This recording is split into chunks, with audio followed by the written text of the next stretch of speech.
Assalamu alaikum rahmatullahi wa barakatuh.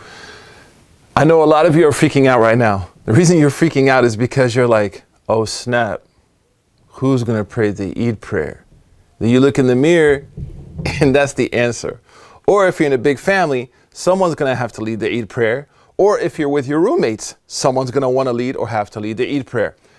I got you. It's going to be all gravy. It's super easy. It's super easy. First and foremost, though, some people may ask, is it allowed to pray Eid at home? Absolutely. The TAKBIRS ulama of Al-Azhar, the great scholars of Al-Azhar University released a fatwa, I think, yesterday.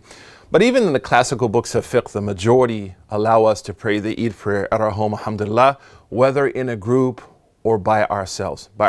How do you do it? Just remember this. It's 2 rakat. 2 rakat, 2 cycles of prayer. Meaning 1 up, down, down, down, 1 up, down, down, and then down, salam, salam. Like any NAFIL that you normally pray. There is a few points though. You should say it out loud. So it should be read Al-FATIHA, and then whatever chapter you choose to read, you should make it loud. But here's the real difference, all right? Pay attention. No adhan, no IQAMA, okay? There's no call to prayer and there's no call to establish to prayer like we do for our fard, because this is, Eid prayer is a little different.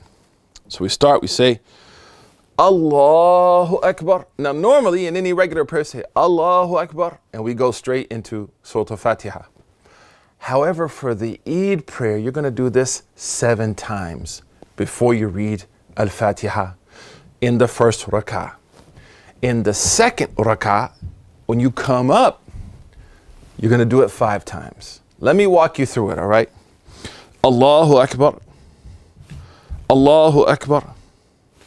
Allahu Akbar. Allahu Akbar. Allahu Akbar. Allahu Akbar. Allahu Akbar. Subhanakallahumma. Alhamdulillahi Rabbil Alameen. And then you would continue. If you can, it's good to read Surah Al-A'la in the first rak'ah and Surah Al-Ghashiyah in the second. If you can't, it's all gravy. So I'm in my Fatiha, I did my 7, reading Surah Al-Fatiha, then I read another chapter, then I go into ruku',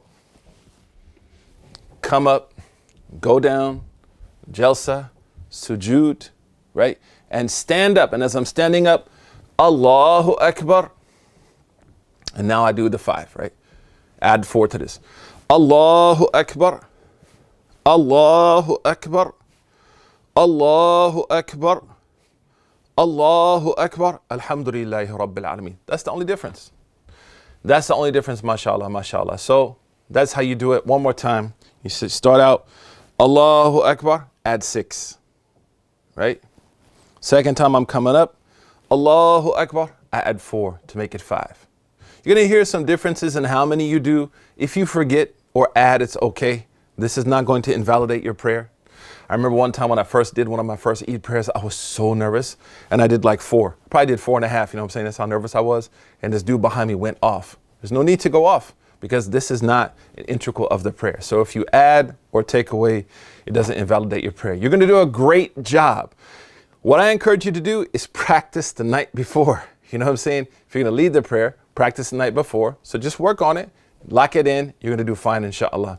Lastly, if you want, you can watch one of the local khutbahs on Zoom. There are going to be some great khutbahs out there, but the khutbah of Eid is not an integral part of the Eid prayer. What is integral is the actual salah itself. You guys have a great Eid. See you inshallah in a few weeks. Assalamu alaikum rahmatullah.